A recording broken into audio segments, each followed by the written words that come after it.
Καλησπέρα σας. Θα μπω κατευθείαν στο ψητό. Για μένα η διαδικτυακή έχει ολοκληρώσει τον κύκλο για τον οποίο είχε ξεκινήσει.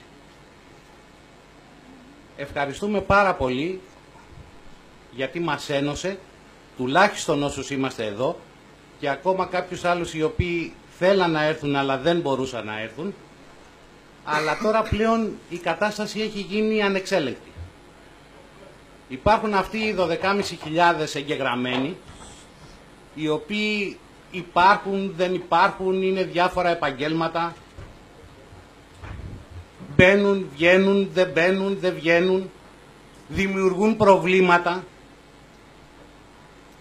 Κάποιοι οι οποίοι δεν έχουν κανένα λόγο ούτε καν να μιλάνε, όχι, δεν εννοώ συναδέλφους, οποιοδήποτε συνάδελφος έχει το δικαίωμα της άποψης και το δικαίωμα της έκφρασης. Μιλάω για άλλους ανθρώπους οι οποίοι μπαίνουν για να βρίσουν, για να δημιουργήσουν πρόβλημα ή οτιδήποτε άλλο. Για μένα λοιπόν η μετεξέλιξη της διαδικτυακής είναι η δημιουργία ενός Ινστιτούτου. Συμφωνώ δηλαδή απόλυτα με την πρόταση που έχει κάνει ο Διομήδης, την οποία ίδια πρόταση είχα επεξεργαστεί εγώ από τον Απρίλιο του 2015 και την είχα δημοσιοποιήσει. Εμένα με ενδιαφέρει το συμφέρον και η προώθηση του κλάδου. Η επωνυμία λοιπόν που είχα βρει για αυτό το Ινστιτούτο που πιθανόν να φτιάχναμε ήταν Ινστιτούτο Προώθησης Λογιστικής Επιστήμης. Εγώ δεν θεωρώ ότι ο λογιστής είναι μπακάλης. Ο λογιστής δεν κάνει αθροίσεις σε ένα χαρτάκι και πάει στον πελάτη και του λέει τόσο το ΦΠΑ, τόσο το ΦΜΗ, τόσο το λάδι, τόσο το ξύδι, τόσο το λαδόξιδο. Εγώ θέλω την προώθηση του κλάδου. Η προώθηση του κλάδου λοιπόν μπορεί να γίνει μόνο από ένα Ινστιτούτο όπου θα μπορεί να συστεγάσει πολλούς ανθρώπους οι οποίοι έχουν τα ίδια, πιστεύω, και τις ίδιες αντιλήψεις για αυτό το επάγγελμα το οποίο έχουμε διαλέξει να κάνουμε. Το Ινστιτούτο λοιπόν αυτό δεν είναι σύλλογος. Και δεν είναι σύλλογος γιατί θα κάνει αυτά που δεν κάνουν οι σύλλογοι. Είναι σύλλογος γιατί απαιτείται η συλλογική προσπάθεια. Υπάρχουν και εκτός από όλα αυτά, είναι ο μόνος τρόπος να στεγαστούν στο ίδιο οίκημα ελεύθεροι επαγγελματίες και μισθωτοί. Ο τρόπος, υπάρχουν φωτεινά μυαλά και στους ελεύθερους επαγγελματίες και στους μισθωτούς, οι οποίοι στους συλλόγους οι οποίοι υπάρχουν τώρα, που δεν τους αδρανοποιώ, δεν τους μηδενίζω, δεν μπορούν να έχουν κοινή έκφραση και κοινό τρόπο δράσης και αντιμετώπισης των προβλημάτων. Δεν θα λύσουν οι λογιστές ή το Ινστιτούτο των Λογιστών τα προβλήματα της κοινωνίας. Εμένα με ενδιαφέρει και η κοινωνία, αλλά πρώτα να λύσω τα προβλήματα τα δικά μου. Ο Σύλλογος λοιπόν, ο μέχρι τώρα, τι κάνει? Προωθεί το παράταση κατάργηση. Δεν με καλύπτουν εμένα αυτά. Ούτε το παράταση, ούτε το κατάργηση. Εγώ θέλω το κάτι παραπάνω. Αυτές λοιπόν οι ομάδες εργασίας θα προωθούν πράγματα τα οποία αφορούν τους λογιστές. Θα είναι προώθηση της λογιστικής επιστήμης. Πώς θα κάνουμε τη δουλειά μας καλύτερη, όχι πώς θα την κάνουμε ευκολότερη. Όχι αρνητές των πάντων, όχι στις ΜΥΦ, όχι στους νόμους, όχι στο ένα, όχι στο άλλο. Τα πράγματα είναι συγκεκριμένα. Από εκεί λοιπόν που υπήρχαν οι φορολογικοί μηχανισμοί, υπήρχαν οι θεωρήσεις, αρχίσαν λοιπόν τα τιμολόγια να είναι κολόχαρτα, συγγνώμη για τη λέξη μου, τα οποία κυκλοφορούν στην αγορά. Αυτός λοιπόν ο τρόπος κάπως έπρεπε να ελεγχθεί. Δεν θέλουμε να το πούμε ΜΥΦ, θέλουμε να το πούμε κάπως αλλιώς. Κάπως πρέπει να ελεγχθεί. Εκτός αν θέλουμε να ξαναγυρίσουμε στους μηχανισμούς ή να ξαναγυρίσουμε στις θεωρήσεις. Εμένα με καλύπτει σαν επαγγελματία που σταμάτησα να τρέχω στην τουρά, στην εφορία και να κλείνω ραντεβού από την προηγούμενη ή να πρέπει να ξυπνήσω στις 5.30 ώρα το πρωί για να πάω στη ΦΑΕ για να κάνω θεώρηση.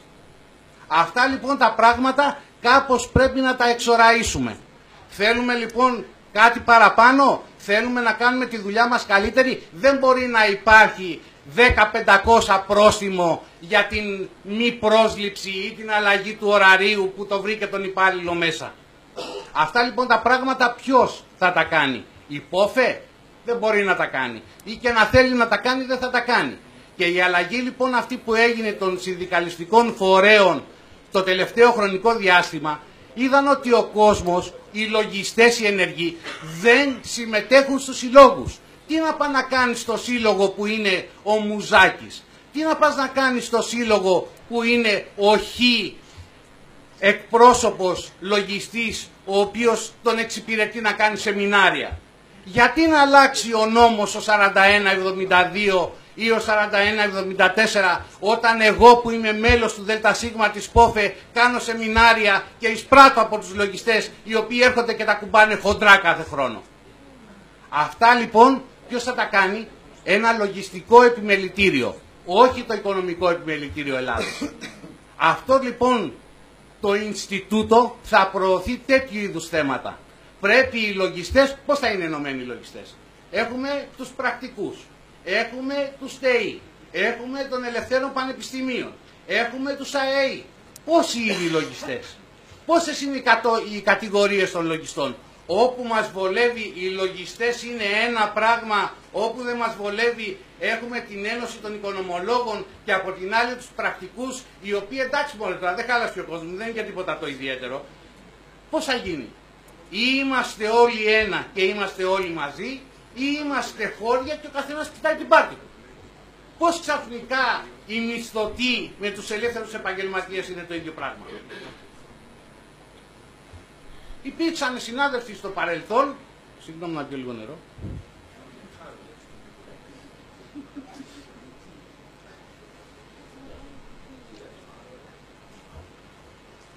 οι οποίοι είπαν ότι δεν μπορούν ποτέ να είναι κάτω από την ίδια σκέπη οι μισθωτοί και οι ελεύθεροι επαγγελματίες, γιατί λέει αναλογικά οι μισθωτοί είναι περισσότεροι και τι θα κάνουν, λέει, θα μας πούνε πώς θα τρέξουμε τα γραφεία μας. Ποιος φιλοδοξεί να πάει στο ελεύθερο επαγγελματία το κατάστημα, την επιχείρηση και να του πει πώς θα την τρέξει? Ό,τι είναι αυτό, σύλλογος είναι, Ινστιτούτο είναι, ή διαδικτυακή είναι. Τι θα πας να πεις δηλαδή στον άλλον? Ότι ξέρεις δεν θα την τρέξεις έτσι την επιχείρησή σου, θα την τρέξεις αλλιώς? Όχι. Απλώς αυτό που βολεύει τι είναι? Το διέρη και βασίλευε. Είμαστε όλοι ίσοι, αλλά κάποιοι είναι πιο ίσοι από τους υπόλοιπους. Αυτό λοιπόν, η συνέχεια του Ινστιτούτου αυτού θα μπορεί πιθανόν να διεκδικήσει και μέρος στις εκλογές του Οικονομικού Επιμελητηρίου. Δεν κατάλαβα γιατί η ΠΕΦΕ μπορεί να κατεβάζει συνδυασμό, η ΠΟΦΕ μπορεί να κατεβάζει συνδυασμό, τα κόμματα μπορούν να κατεβάζουν συνδυασμούς και δεν μπορεί ένα Ινστιτούτο Λογιστών να κατεβάσει συνδυασμό στο Οικονομικό Επιμελητήριο και να εκλέξει έναν, όχι παραπάνω, έναν εκπρόσωπο στο ΔΣ του Οικονομικού Επιμελητηρίου. Για να ακούγεται και η άποψη του λογιστή. Αυτοί οι οποίοι είναι στο ΔΣ του Οικονομικού Επιμελητηρίου δεν είναι λογιστές. Ο λογιστής είναι της πιάτσας. Αυτός που υδρώνει, αυτός που ξενυχτάει, αυτός που πετάγεται στον ύπνο του τα βράδια, να δει μήπως έχει ξεχάσει κάποια υποχρέωση και δεν πληρώσει κανένα 500 την επόμενη μέρα το πρωί από εκεί που δεν το περιμένει. Αυτός ο οποίος αγωνιά αν θα εισπράξει από τον πελάτη του, αυτός που κοιτάει να δει αν θα πληρώσει το προσωπικό του, αυτός ο οποίος πρέπει να παρακολουθήσει σεμινάριο, πρέπει να κοιτάξει την οικογένειά του, πρέπει να είναι τυπικότατος, να διαβάζει 2.000 νόμους, 150.000 αποφάσεις. Αυτός είναι ο λογιστής. Αυτός ο λογιστής σήμερα δεν εκπροσωπείται από κανέναν. Από κανένα σύλλογο, από κανένα επιμελητήριο, από κανέναν άνθρωπο. Εάν θέλουμε λοιπόν να πάμε μπροστά για να μπορούμε να αφιερώνουμε μισή ώρα την ημέρα παραπάνω στην οικογένειά μας, πρέπει να το κάνουμε εμείς οι ίδιοι. Δεν υπάρχουν σωτήρες. Όλοι οι σωτήρες που ήταν μέχρι τώρα έχουν πεθάνει. Θέλουμε, έχει καλώς. Δεν θέλουμε, ψυχή βαθιά. Αυτά.